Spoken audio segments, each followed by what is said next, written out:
Courlay, dans cette petite commune des Deux-Sèvres, le soleil n'est pas encore levé que déjà les bénévoles s'activent. Après une semaine de travail quotidien, c'est enfin l'heure du verdict. On a l'obligation de vider généralement tous les plans d'eau.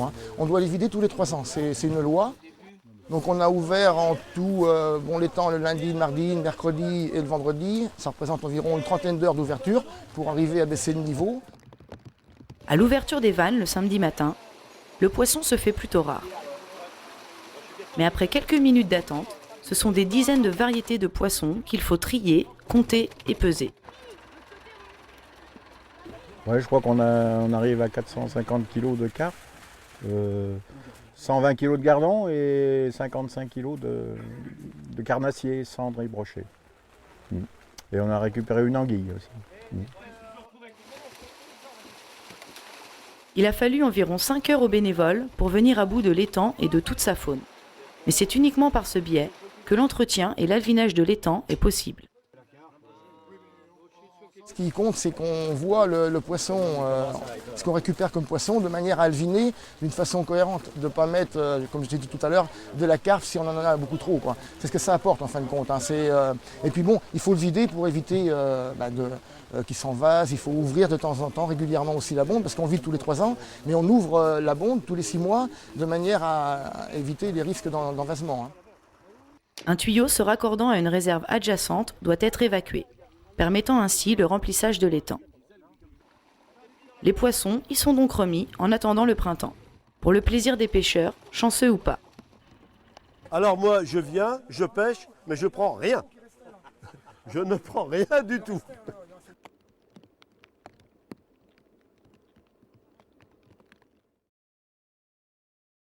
Comme chaque année, la ville d'Issoudun a eu le droit à son embellissement floral d'automne. Chrysanthèmes et autres fleurs attendent d'être plantées dans les différents endroits de la ville. Cette année, un thème original a été choisi, association entre l'art du vitrail et l'art végétal. On a fait faire les structures que l'on voit ici là, par le serrurier Didier Lafond, qui nous a proposé le modèle, quoi. Et on a refait à l'échelle les structures de au-dessus de la rosace de l'église Saint-Cyr. Non, c'est vraiment la réplique des vitraux. Le service espace vert de la ville a mis en valeur les correspondances entre ces deux univers. Chacun a pu apporter sa petite touche de créativité et permet ainsi l'embellissement floral des différents lieux d'Issoudun. On a un travail vraiment de, on va dire, 9 mois et une organisation pendant la production d'environ 3 personnes sur les 9 mois avec des tranches de travail différentes. Et après, pour la mise en place, 2 équipes de 6 agents, donc 12 personnes à peu près. Ce travail devrait trouver son éclat d'ici quelques jours, car les fleurs, les chrysanthèmes, ont pris quelques retards dans la floraison.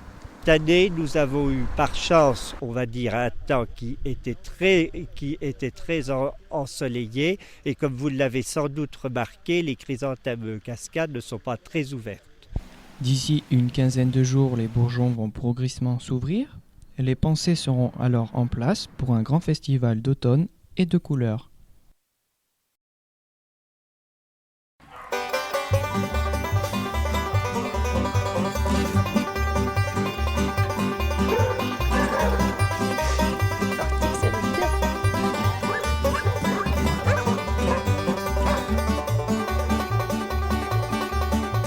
Que vous soyez plutôt chat, chien ou même pigeon, à la SPA de l'Indre, vous devriez trouver votre bonheur. On va aller visiter le refuge. Voilà.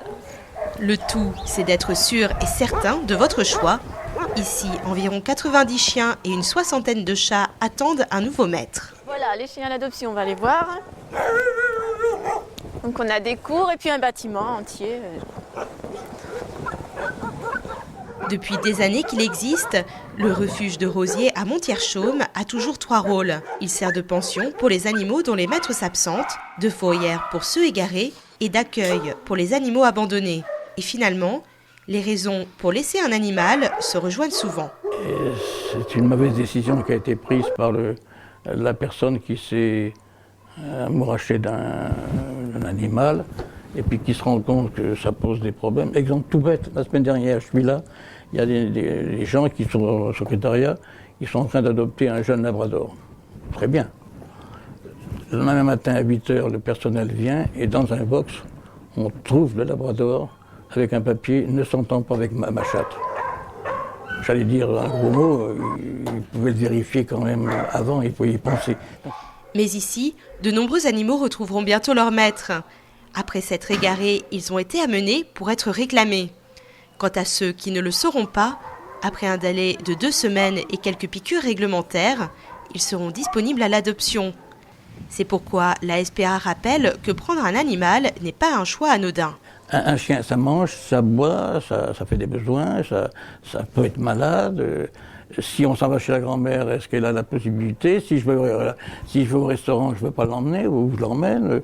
Si je vais à l'hôtel, qu'est-ce que je fais? Je pars en voyage. Moi, mes voyages, quand j'avais des chiens, ils étaient limités au voyage en bateau, parce que ça, je l'emmenais. Mais en avion, je ne pouvais pas l'emmener. Donc, si vous voulez, c'est quand même une contrainte. Et ça, les gens n'ont peut-être pas forcément compris. Si vous êtes bien conscient de ce que l'adoption d'un animal implique, la SPA est ouverte du lundi au samedi, 9h midi, 14h, 18h.